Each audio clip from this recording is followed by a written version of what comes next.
Morning guys, and welcome back to the channel. For today's video we're heading down to the capital city of the UK, London, and we're going to take a shot of 20 Fenchurch Street, or the walkie-talkie.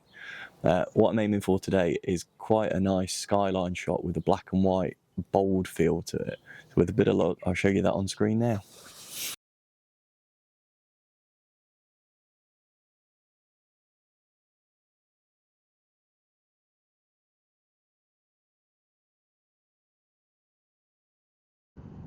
Well, good morning boys and girls.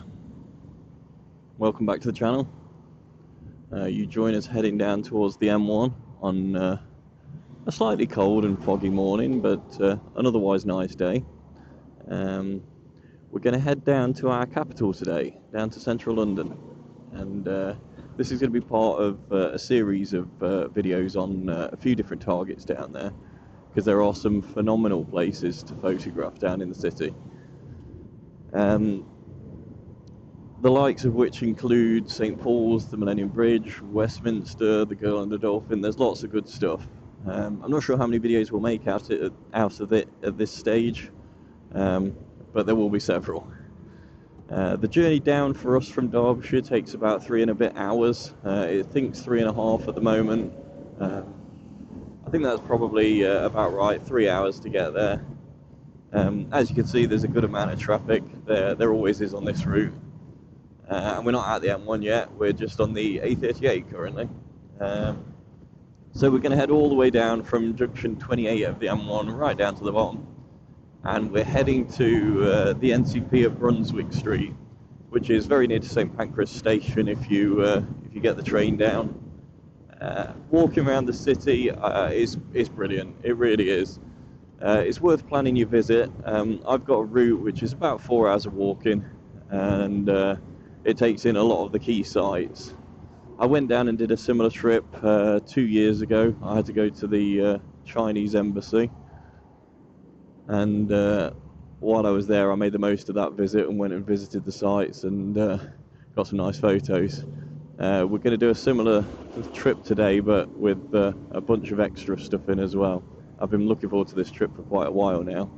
I planned it out probably a month ago, and I finally got around to doing it today. It's not a bad ride down if you don't mind motorways. It is just a case of sitting on the motorway for a long period of time. So London is a great city. There's so much down there to see and do. So if you're able to walk around the city, it really is a great place to spend a day. It's a great place to spend a week for that matter. But you can hit a lot of the big sites in a day if you don't mind walking a good way. Transport links are pretty good to London. If you are going to drive or ride down, be aware of 2 charges. One is the congestion charge, and the other is the ultra low emission zone. So on the motorbike, we are exempt from the congestion charge, we don't have to pay that, but the ULEZ, we do. We're going to sit on this for about 3 hours, and we'll catch up the other end. So in terms of equipment for today, we've got 2 lenses, and I expect to use both of them.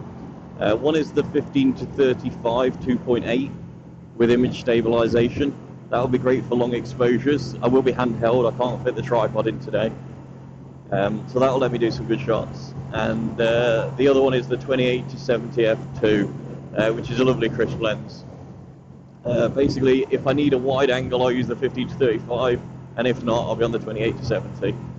All of the shots will be relatively wide today because it's largely a landscape and architecture focused trip. But they're the 2, both mounted to a Canon R5. And that's it for kit today.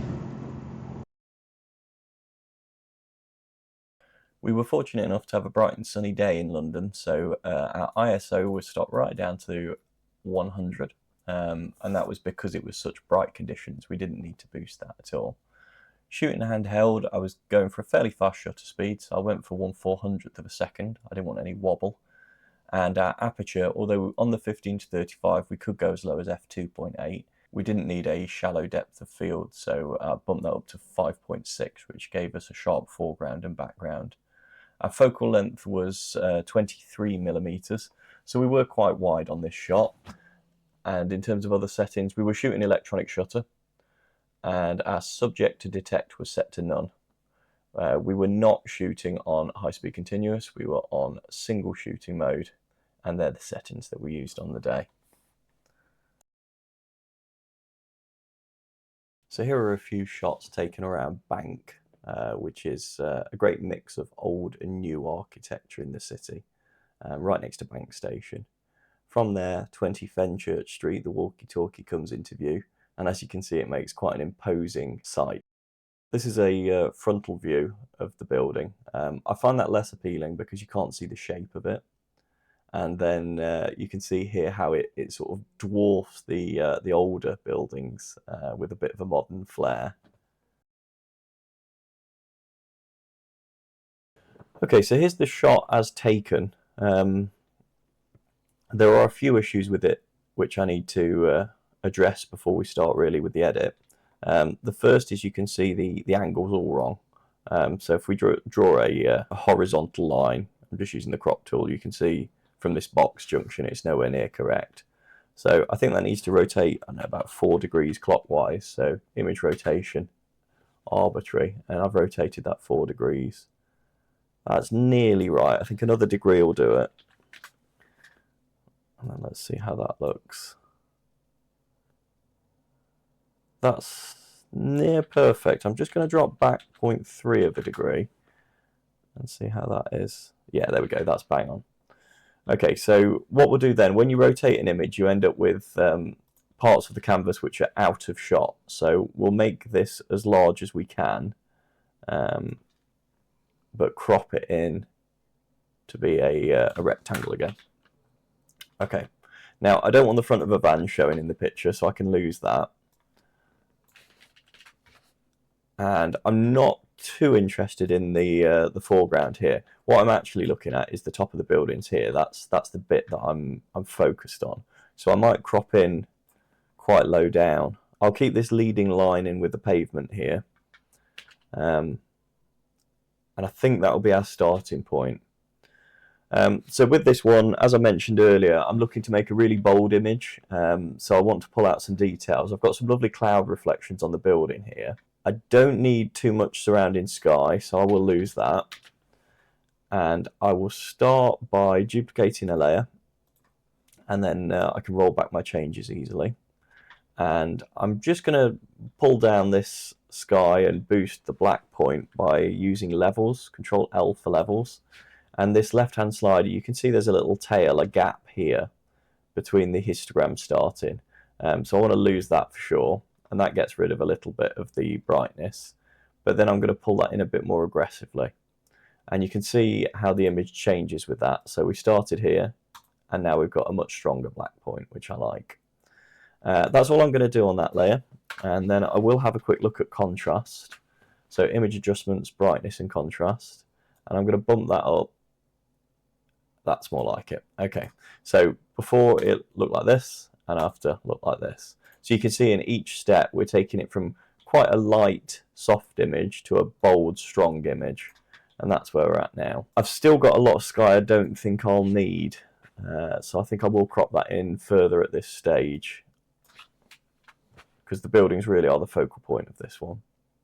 This left-hand building, obviously it's a brighter colour. That needs toning down a little bit. We're losing the definition here. So I'm going to go to Shadows and Highlights, Image Adjustments, Shadows and Highlights. And I'm just going to pull the highlights up a bit.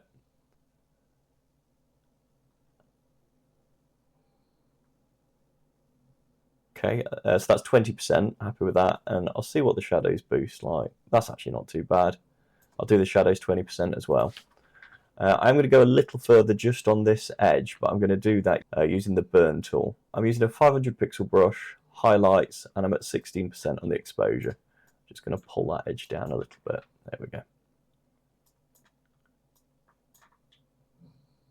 Okay, before, after. Okay, we'll merge those together, and then we are going to convert this to black and white now. So Control Shift Alt B, or Image Adjustments, black and white. Now, when we convert to black and white in Photoshop, you can choose to adjust the strength of each element by colour. So if I boost the reds or take the reds down, it has an effect on the photo. Now, there aren't really firm rules around this. You can press auto and see what it does, or you can tweak them to suit. I actually like pulling out these layers here between the buildings, so I'm going to boost the red right up. And it is just a case of playing with the sliders and seeing if you like the effect. Okay, I quite like that as a first pass, but while I was playing with it, I thought I might have a little play with a colour splash. And what that is, it's where you take a black and white image, but then throw a little bit of colour into it.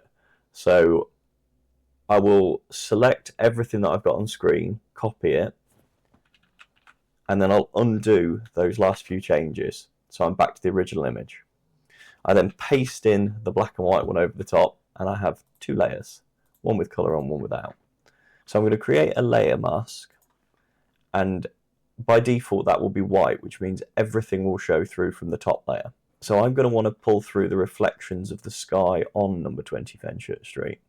So the way I'm going to do that is I'm going to use the quick selection tool, and I'm just going to quickly drag over the glass of this building. Okay, so having selected the glass, that gives me a border at which point I can choose to paint or fill within and pull through bits of the layer below. So I'm going to use quite a big brush, 500-ish pixels, 100% opacity, and I'm just going to use a black brush to pull in that blue sky below and see how it looks. Don't like the green tree I've got here, so I'm going to use a smaller brush with a white colour and then pull that back out to black and white. Okay, let's just lose that selection. And I don't mind that. I think that's kind of cool. I am going to tone down the blackness in the black and white image though. So I'm going to just pop back to brightness and contrast, and I'm going to brighten the black and white image and drop the contrast down just to soften some of the blacks. I might boost that again. Okay, and then on the background image, which is the blue, I am going to boost the vibrance. So image adjustments and then vibrance. Just going to punch that up 30% and saturation 11%. Okay, so it's a little bit different to the effect I was initially going to go for, but I quite like that. So I think we'll end up having a colour splash in this image as well as the bold skyline. I'll leave that for a few minutes, come back to it, check if I still like it, and if I do, I will call out the picture. So I hope you enjoyed that, guys. We've got another 4 in this series. We'll stagger these to be every other week and show you some more of the sites and a bit of a route around the city. See you next time.